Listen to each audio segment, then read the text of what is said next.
There has, however, been speculation that this report was going to reveal either that Russia had interfered in or sought to influence the referendum. In the committee's view, it's worse than that.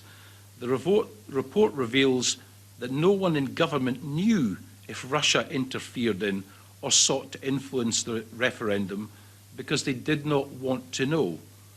The UK government have actively avoided looking for evidence that Russia interfered.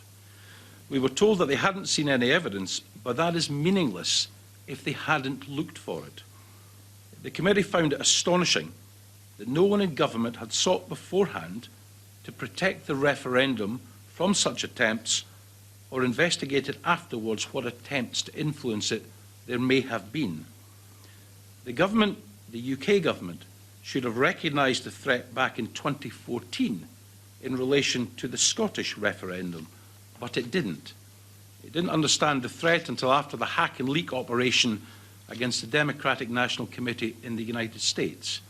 And because it was too slow to recognise the threat, it didn't take action to protect the UK in 2016. One would have thought that once the existence of that threat had been understood, seeing what had happened in the US, that someone here would have wanted to understand the extent and nature of the threat to the UK, and we wanted to see the post-referendum assessment. But there isn't one.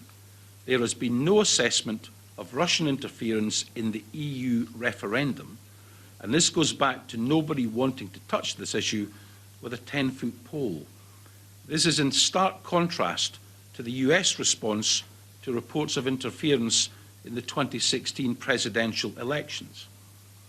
No matter how politically awkward or potentially embarrassing, there should have been an assessment of Russian interference in the EU referendum, and there must now be one. And the public must be told the results of that assessment.